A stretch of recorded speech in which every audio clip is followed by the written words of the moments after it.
Doctor Arpana Rawat YouTube channel पर आप सभी का एक बार फिर से स्वागत है। आज का यह वीडियो कक्षा 10 के लिए है और आज की इस वीडियो में है स्वयं प्रकाश जी की कहानी नेताजी का चश्मा के महत्वपूर्ण और लघु प्रश्नों के उत्तर। प्रारंभ करते हैं। पहला प्रश्न है, नेताजी का चश्मा पाठ के लेखक कौन है? नेताजी का चश्मा पाठ के लेखक स्वयं प्रकाश जी हैं। नेताजी का चश्मा गद्य की कौन सी विधा है?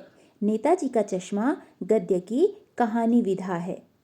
पहली बार कस्बे से गुजरने पर हालदार साहब ने मूर्ति पर क्या देखा? जब पहली बार हालदार साहब उस कस्बे से गुजरे तो उन्होंने देखा कि मूर्ति पर असली चश्मा लगा हुआ है। प्रश्न 4 है, नेताजी की बिना चश्मे वाली मूर्ति किसे बुरी लगती थी? नेताजी की बिना चश्मे वाली मूर्ति चश्मे वाले को अच्छी नहीं लगती थी। लोग चश्मे वाले को किस नाम से बुलाते थे? लोग चश्मे वाले को कैप्टन नाम से बुलाते थे। लोग चश्मे वाले को कैप्टन नाम से क्यों बुलाते थे? लोग चश्मे वाले को कैप्टन नाम से इसलिए बुलाते थे क्योंकि उसके मन में देशभक्ति की भावना थी और वह देशभक्तों का सम्मान करता था। प्रश्न संख्या 7 है, नेताजी की मूर्ति किससे बनी थी? नेताजी की मूर्ति संगमरमर की बनी थी। कस्बे में नेताजी की प्रतिमा किसने बनाई थी? कस्बे में नेताजी की प्रतिमा स्कूल के ड्राइंग मास्टर ने बनाई थी। उस कस्बे में कितने स्कूल थे? उस कस्बे में 2 स्कूल थे। प्रश्न संख्या 10 है, चश्मे वाला नेताजी की मूर्ति पर चश्मा क्यों पहनाता था? चश्मे वाला नेताजी का सम्मान करता था, इसलिए वह उस मूर्ति पर चश्मा पहनाता था। चौराहे पर मूर्ति किसने लगवाई थी? चौराहे पर मूर्ति नगर पालिका ने लगवाई थी। नेताजी की प्रतिमा में क्या कमी रह गई थी? नेताजी की प्रतिमा में यह कमी थी कि उस पर चश्मा नहीं था। अगला प्रश्न है, हालदार साहब किस बात पर दुखी हो गए? हालदार साहब दुनिया के स्वार्थी स्वभाव पर दुखी हो गए कि सब अपने बारे में ही सोचते हैं। हालदार साहब की क्या आदत थी? हालदार साहब की मूर्ति वाले चौराहे पर रुककर पान खाने की आदत थी। हालदार साहब कैसे स्वभाव के थे? हालदार साहब एक देशभक्त थे।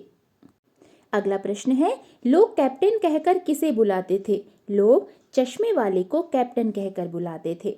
चश्मे वाले के मन में देशभक्तों के प्रति कैसी भावना थी? चश्मे वाले के मन में देशभक्तों के प्रति आदर की भावना थी।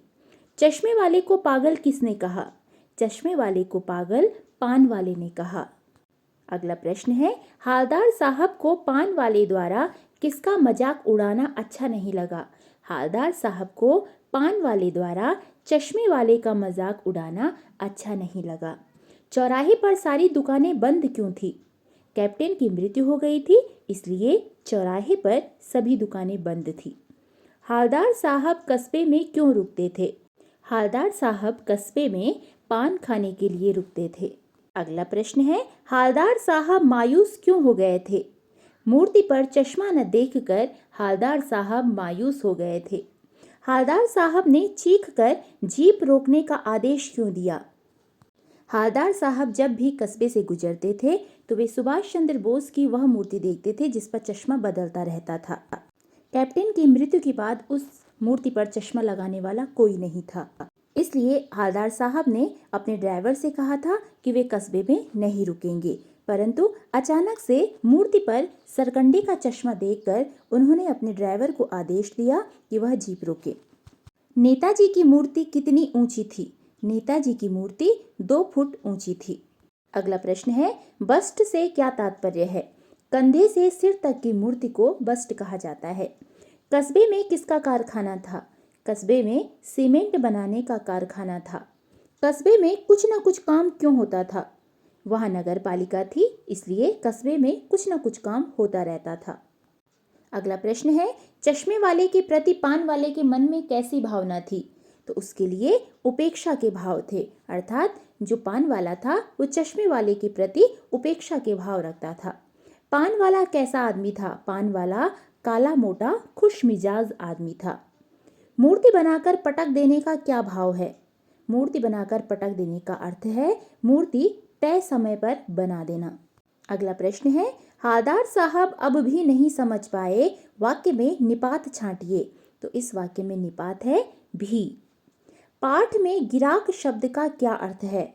पाठ में गिराक शब्द का अर्थ है ग्राहक या खरीददार। अगला प्रश्न है, नेताजी की मूर्ति पर सरकंडे का चश्मा किसने लगाया होगा? नेताजी की मूर्ति पर सरकंडे का चश्मा किसी बच्चे ने लगाया होगा।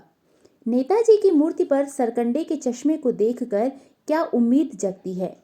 नेताजी की मूर्ति पर सरकंडे के चश्मे को देखकर यह लगता है कि बच्चों में देशभक्ति की भावना विद्यमान है और नई पीढ़ी के मन में भी देशभक्तों के प्रति सम्मान की भावना है, जो देश के लिए अच्छे संकेत हैं।